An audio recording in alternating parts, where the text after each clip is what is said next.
Hello, I'm Sarah from South London Sling Library. Today I'd like to show you how to use your ErgoBaby Adapt Carrier with a newborn baby with the straps crossed behind you.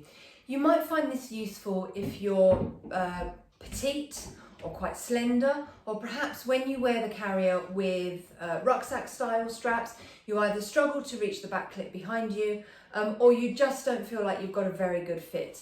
The great thing about the Ergo Adapt, it was the first of their carriers to offer you the opportunity to wear the straps in either setup. So try them, try both, try the cross straps, try the rucksack straps and see which you prefer.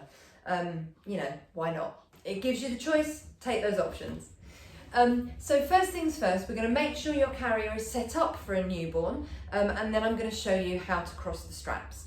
So what we're going to do is you need to check at the waistband here that your seat is on the newborn size setting. So that means having these tabs as close into the middle as they'll go. As your baby grows, they can move outwards on the Velcro straps. That makes the seat wider for a bigger baby. What you need to bear in mind is it doesn't have to go from one neatly defined area to the next neatly defined area. It's a Velcro strip, so it can just go out incrementally if you need it to. The next adjustment is on the front of the body panel here. You've got these poppers. You've got 3 poppers. Basically, you've got a small, medium and large setting. So if you fully tighten that strap and pop it up, that's the small setting. The middle popper would be the medium setting. The large would be the last popper. Do that on both sides and then you can, if you want to, tuck that strap away just for the sake of neatness. You don't have to tuck it away. I'm now struggling to tuck it away. There it goes, okay. So yeah, that adjusts the width of the body panel. The other thing you want to do is make sure that your head pillow here is tucked to the inside of the carrier. You've got a loop that goes around the outside edge there and just do it up on that lower, where'd it go? Where'd it go? There it is. On that lower button there. As your baby gets bigger, you can untuck that head pillow and again button it up onto the lower button. And then as your baby gets taller and you need extra height in the body panel, you can stand that head pillow up and button it up to the top button, and that will just grow the body panel by an extra couple of inches. So when you get your carrier out of the box, or perhaps you've been given it by somebody else who used to wear it with rucksack style straps, it may well have rucksack style straps like this. All you want to do is find that buckle at the front on the body panel and just undo it. And that makes your strap nice and long like that. You also want to lengthen this shoulder strap. Now you may find that your shoulder strap is really short and it's got this blob at the end here. So you're thinking, well, I'm not going to be able to make that any longer. This is just rolled up extra strap. So you can unloop the elastic and do that. If you want to tidy your straps up, you can roll it and put the elastic back on. So to make that strap longer, all we're going to do is take that buckle, again, treat it like a rucksack buckle. So tilt it and pull it down the webbing. So you're going to do that on both sides. Same on the other side. Unbuckle that shoulder strap and lengthen it like so. Cool. Now to put it on, I'm going to hold the carrier by my waistband.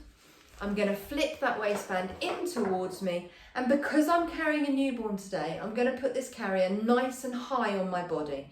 If I was carrying a bigger baby, I may well wear it lower, but for a newborn, I want it nice and high. I'm going to take the lumbar support behind me and get it buckled up. Once you click that in, you'll find you've got a tightening strap on either side. You want to hold the carrier and then pull one tightening strap and then the other to get that lumbar pad roughly in the middle of your back. You're going to be more comfortable wearing it there than you would be if you wore it all the way around to one side of your body. So you've got the lumbar pad roughly in the middle of your back and the baby carrier in the middle of your front. Now I need a baby. This is Jamie. Jamie is my newborn size demo doll. I'm just going to settle Jamie on my front with their head on the flat part of my chest, their arms up, their hands up near their face, which is generally where newborns want them. If you're newborn, you'll find will probably have their knees nicely bent, so their knees are generally higher than their bottom. Encourage them into that position if they're not already there. If your baby has their feet kind of tucked right up under their bottom, that's absolutely fine. Jamie's made mostly of plastic and sand and has very relaxed hips and limbs these days, so they tend much more to be sort of wrapped around me. But you just want to respect your baby's natural physiology, only get the carrier around them and allow you to be hands-free. So what you may find is that as you hold your baby on your chest like this, you might need to kind of squish the carrier just to get it in between their feet, like so, and then you can just smooth it up your baby's back.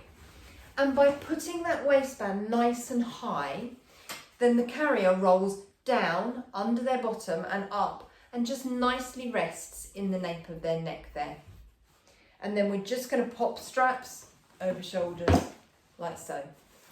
You should feel at this stage that the waistband is already starting to take some of the weight. So you should just be able to support your baby's upper back, which gives you a hand free. Taking that hand through the small of your back, you're going to go underneath this first strap that you come to, towards the strap on your opposite shoulder. You're going to take that, pull it down to the floor first. What happens then is you anchor this strap on the bony section of your shoulder. If you just get hold of that strap and pull it around you, it comes up here into your neck muscles. You really don't want it there. So get hold of that strap, pull it down to the floor first, and then bring it low around your body towards the buckle on the front of the body panel here.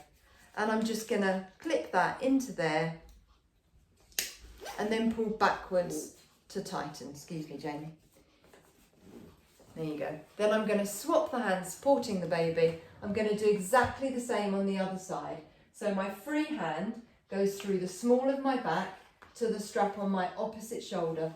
Pull down to the floor first, then bring it low around my body to the buckle at the front here.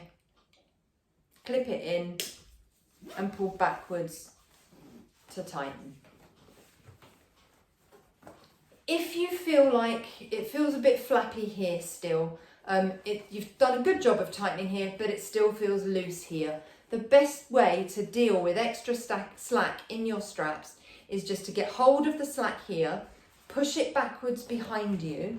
Because that strap is crossed over on your body, this shoulder strap comes round to this side. So I can pull that slack here towards my buckle and then tighten it. Then I'm going to do exactly the same on this side. Push the slack behind me, pull it round towards my buckle and then tighten. And I'm nice and snug there. When you're thinking about safety, any sling or baby carrier, the safety guidelines, the word to remember is ticks. You want to be able to tick all of your safety boxes. The T stands for tight. Your baby should be as tightly held against you in the sling or the carrier as they are when you hold them in your arms. So you want to be able to support your baby's head, do a little dip forward and not feel their body weight pull away from you at all. The I stands for in view. You should be able to glance down and see your baby's face all of the time. You shouldn't have to move any fabric or move any straps or anything like that. The C stands for close enough to kiss. And really, this is for those of us with breast tissue. It's about having the baby on the flat part of your chest above your breasts. The K stands for keeping their chin off their chest.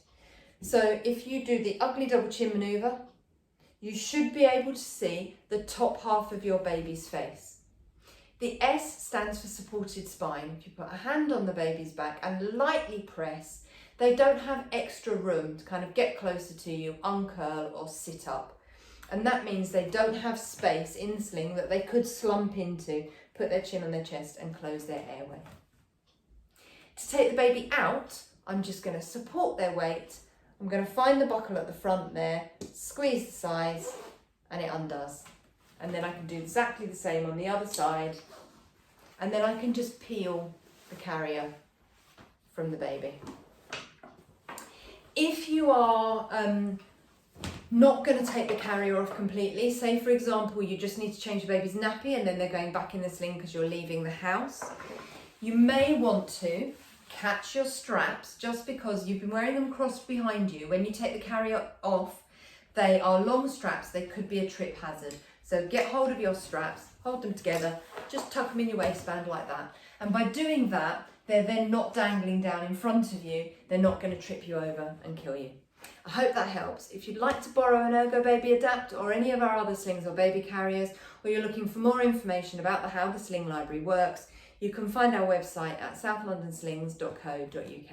I hope that helps, and I'll see you soon. Bye.